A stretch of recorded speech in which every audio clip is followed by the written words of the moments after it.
was in the news recently. May 3rd, the U.S. Surgeon General issued and reissued an advisory on an epidemic of loneliness.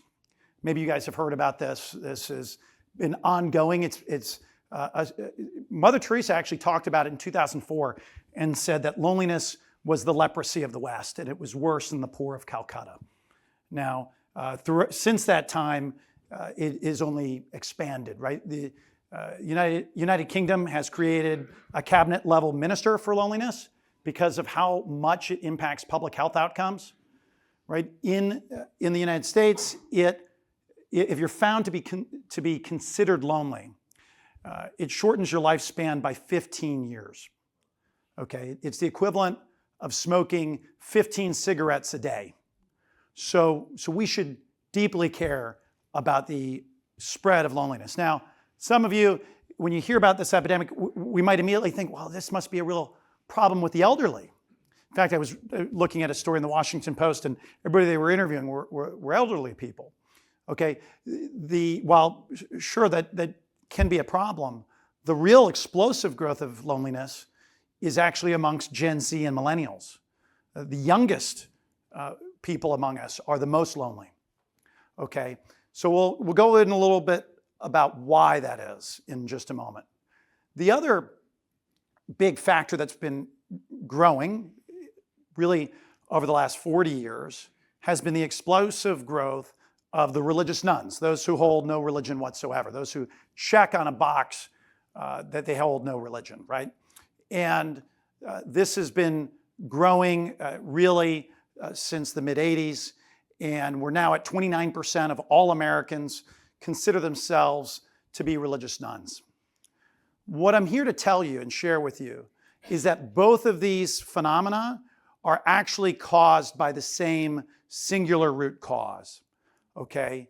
And unless the church becomes deeply interested in solving the problem at the root cause, we will not see true renewal, absent a miraculous intervention by the Holy Spirit, right? So that said, the root cause of all this is the collapse of resident fatherhood, which is caused by the collapse of marriage.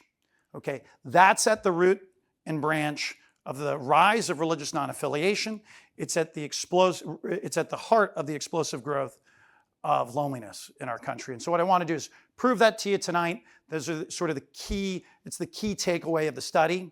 Now, this study is based on the findings of 19,000 completed surveys gathered from 112 different congregations on Sunday morning during worship, okay?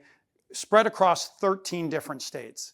It's gathered from evangelical churches, different Protestant churches, as well as Catholic parishes, okay? And the findings are robust. I'll start to unpack them here for you. Just a moment before going into that. Let's call to mind that over the last decade, okay, if as you became an adult in this country, more than half of all new adults grew up in a home without a continuously married parent, okay? So the intact, married, biological family is an absolute minority in this country, has been for a decade, okay? So with that being the case, you would think that the church and the membership of church should look a little bit like that. It should look like the breakdown of our families today. And that couldn't be further from the case, okay? 80% of everybody in the pews on Sunday morning grew up in a home with continuously married parents. And that trend held across all age groups, okay? Down to the youngest groups, okay? In fact, 25 to 29-year-old never married men, as an example, 87% of them grew up in a home where mom and dad stayed continuously married. That means, right, 9 out of 10 of them sitting in the pews had married parents, okay? Now, about 3/5 of them actually do in the population, okay? So, I'm sorry, 2/5. Got my fractions inverted, okay? So this is a a massive factor. When you look at this graph in front of you, I don't expect you to read everything here. Just look at the colors and look at the lines, and they're mostly about the same level, okay? It's blue are the men, red the women, okay? You've got never married and the currently married, okay? And the first going from the furthest left are 18 to 29-year-olds, then 30 to 39, 40 to 49, 50 to 59, okay? Of everybody sitting in the pews on Sunday, what you see is this homogeneity between everybody's family structure, okay? About 80% of them are growing up in a home where mom and dad stayed married. In fact, a never married man who's 21 is every bit as likely to have grown up in a home with married parents as a 59-year-old man who's married, right? Now, there's been a lot change to family. There's been a revolution in family structure over the last 60 years, right? So what's changed when pastors look at what's going on with the diminishing numbers in the pews, okay, what they're not frequently understanding is that what's driving it is the collapse of the family itself. That's the leading indicator, right? Churchgoers are categorically more likely to have grown up with a resident father in the home, okay? Now, not all, almost all resident dads are married dads, and generally if you're a resident dad over the long haul, you're a married dad, okay?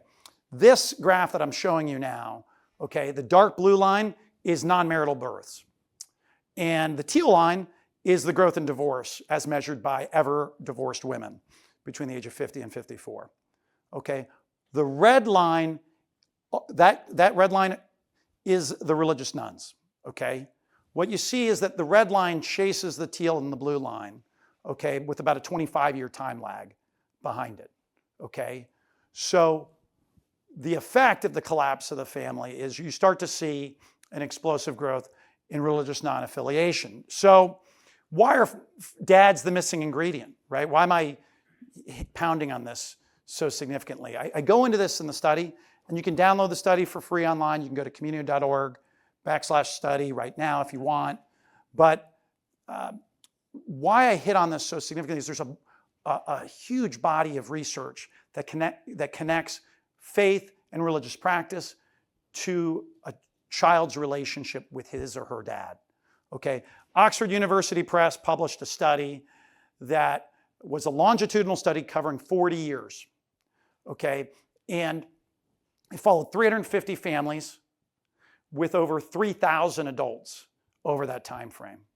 What they disproportionately found was that an adult's description of his or her relationship being warm and close with her dad was the biggest predictor of whether or not that adult practiced faith as an adult, right? And they did not see a similar relationship to motherhood and closeness to a warmth and closeness to the mom. Okay, so the dad was hugely important.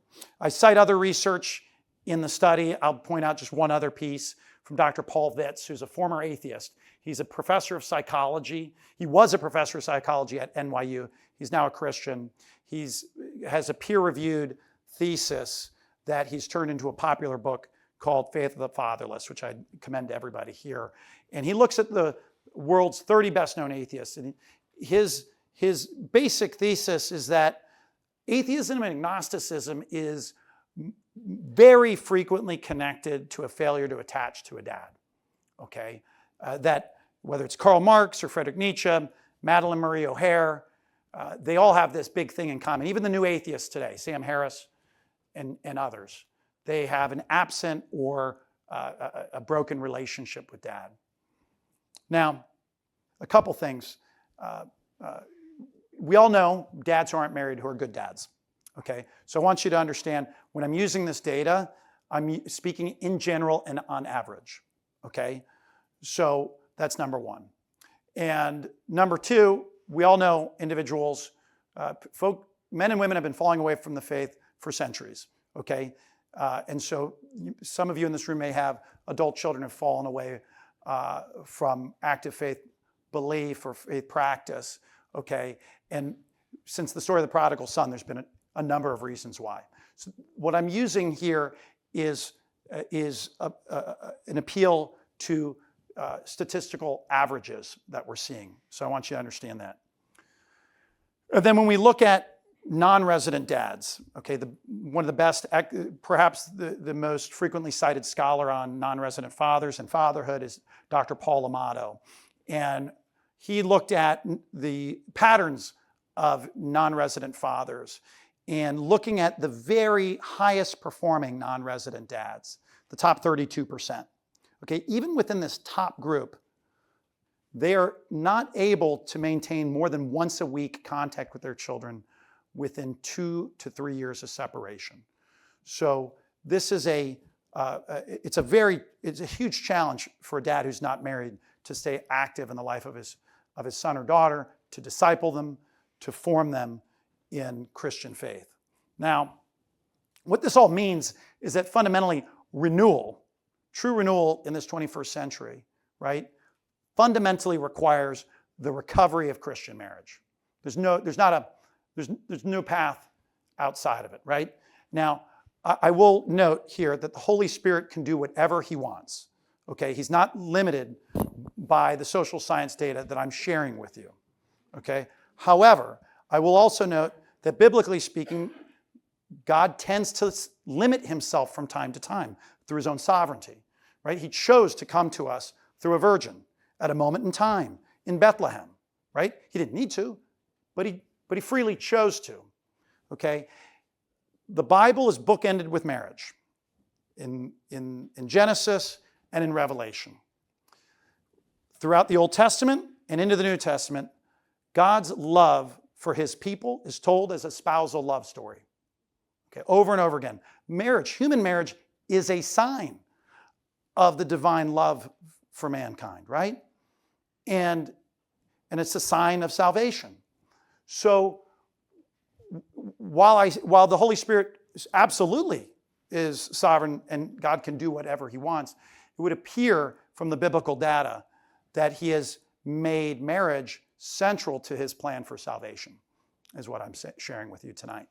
So if we're able to recover marriage and Christian marriage, it'll also solve the loneliness epidemic, which I began this discussion with, right? There's this expanding and ever-growing loneliness, but it's with the youngest, the millennials and Gen Z. Well, these generations are also the least likely to be married, okay? When you peel back the data on loneliness within the church, okay, 22% of all Sunday churchgoers are considered lonely based on the public health definition.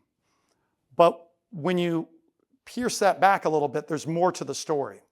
In fact, 15% of married people are considered lonely, while at least 50% of every single demographic is considered lonely. And when you dive into those numbers a little bit more, there's significant differences, okay? Perhaps those of you in this audience would believe that widows, it would make sense that widows and widowers are the loneliest group within the church. And what we found was surprising, that they aren't, okay? The lonelier than the loneliest group of widows and widowers are 30 to 39-year-old men and women who have never married. They're lonelier than the loneliest group of widows, okay? So what is fueling the loneliness epidemic is the flight from marriage, okay? So if we can recover marriage, you'll solve the loneliness epidemic. Looking at this graph I'll share with you, the blue numbers are the never married, and in terms of their loneliness, being considered lonely by the public health definition, okay? The red line is the considered loneliness levels of the married. Okay, there's a pretty big spread there. And it peaks, you see, in the 30s, 30 to 39. Now, if you think about it, for all of about 2 weeks in the span of human history, we've been getting married in our 30s, right? Like, this is a very new phenomenon, is what I'm saying, right? Before the year 2000, it was very unusual, right? Today, it's become average, right? The average age of marriage is 30, okay? And shouldn't surprise us that this is actually, historically speaking, and given our own anthropology, it's actually historically not normal, right? And so what you're seeing showing up in the data, I think, is our reaction to something that we're not meant to be. We're not meant, right? In the book, in Genesis 2:18, it's not good for man to be alone. That's what you're seeing, I think, in this data right here. Okay, so men, never married men, 68% are considered lonely, and 64% of women are in that group. Now, we've also heard, I love Maria's setup here, right? Companionship is what modern, post-modernity, we're really in post-modernity now, what we crave. And we're told that marriage is just a piece of paper, right? Marriage is just a piece of paper. And the reality is that couldn't be further from the truth. I could cite you lots of data, but I'll just share with you this one piece of data, okay? If you're cohabiting, you're 85% more likely to report being considered lonely, being in the lonely category, okay? So about double. And not only are you lonelier, as we'll see, you're much less satisfied in your relationship. But I'm getting ahead of myself. As a church and as Christians, we absolutely need to be focused on marital health, okay? Marital health is critical for the health of the church. And 85% of all churches in America report spending $0 annually on marriage and relationship ministry, okay? 85%. Post a donut, okay? That to me actually gives me reason for great hope. It means that the family has been in free fall and the church has been sitting in the locker room, right? We're wondering why we're getting the score run up on us. You know, it's like the Texas and OU game. I think a lot of folks at OU were thinking that their team didn't leave the locker room this season. And but that's frequently what's going on in the case of the church. I have to put a jab into the new entrant into the Southeastern Conference here, being that I'm a Gator here. So that said, 1 in 5 Christians in the pews on Sunday report struggling in their marriage. Okay, we use a key question that's predictive of marital success to measure this. It's 18%, but when you pull that apart between gender, you see there's more to the story. Okay, women are 62% more likely to report struggling in their marriage than their husbands, okay?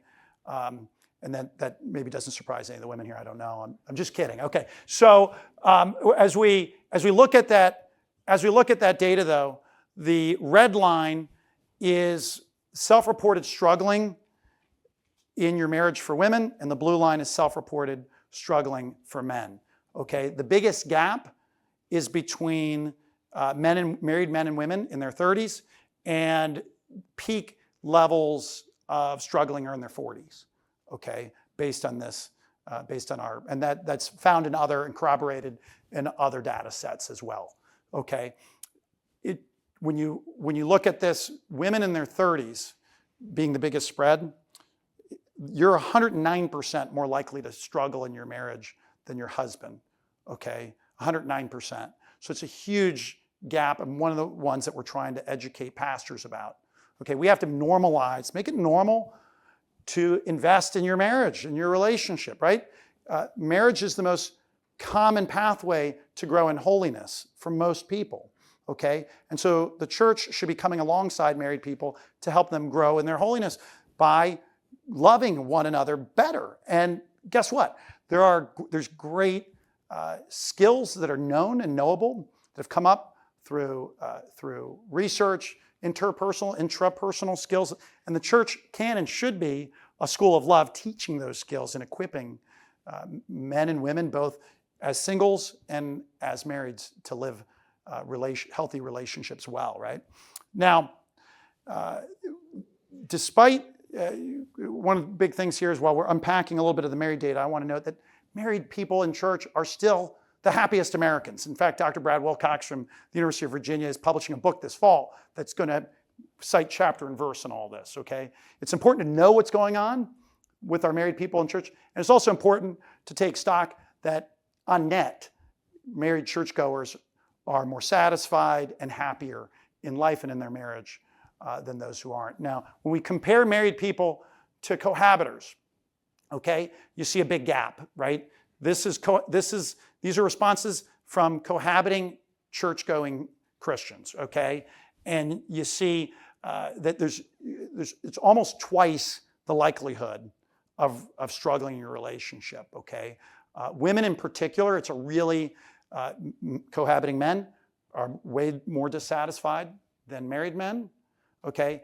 And for cohabiting women, they are far more dissatisfied than both, okay? So cohabitation is fundamentally an unjust situation for women based on the data. They're lonelier, men and women are lonelier, and they're less satisfied in their relationship. All right, so maybe you guys have heard the expression, but you're too young to get married, right? Maria didn't listen to that. That's good. My wife and I were blessed to get married right after college as well. And this is a statement that's too frequently repeated by Christian church-going parents, okay? The church is not equipping parents, and the church is not preaching effectively and teaching effectively about marriage and how to form healthy relationships, okay? And when the church doesn't teach, it doesn't mean you're not being taught. I want to point out. When the church fails to teach, the world fills the vacuum. Okay, we don't want the world to fill the vacuum. It's mission critical for the church to speak into this. This is the phenomenon of capstone versus cornerstone marriage. Guys like Brad Wilcox and Mark Regnerus have written a lot about this and others. Okay, if you've never heard of the term, you'll quickly understand what it means, right? When you're building a building, okay, you lay the cornerstone first. It's the most important stone that's laid. Now, capstone is the last stone laid. You put the capstone on top of the building when you're done with it, okay? Our society has shifted from a cornerstone view of marriage to a capstone view of marriage. And normally you would, when you're young and you're trying to figure out life, you're trying to find your way, you're trying to find a good job, scrape enough money to get by, you and someone else, if you're looking for your wife, you would go into mission, you would go on co-mission together, you would get married and build a life together. Okay, that was normal, that was cornerstone marriage.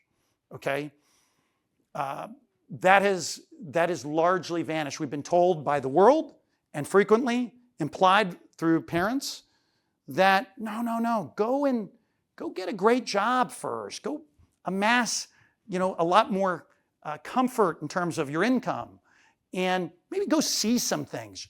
You're too young, okay? And that leads to delays in marriage, and Mark Regnerus' data shows that when the average age in a nation's marriage goes up, the number of people who never marry also goes up. So we have to understand that when we encourage and give that message, we're actually trying to convince a number of people to never marry, because that's what the outcome will actually be, okay? And this is a key thing. There's a confusion that getting married young precludes you from having a happy and incredible marriage. And that couldn't be further from the truth. That those who get married young, when we look at this data, Sunday churchgoers are doing, the percentages of marital satisfaction are high. Okay, you're talking about 82% of those in the pews report being very satisfied or more in their marriage, right?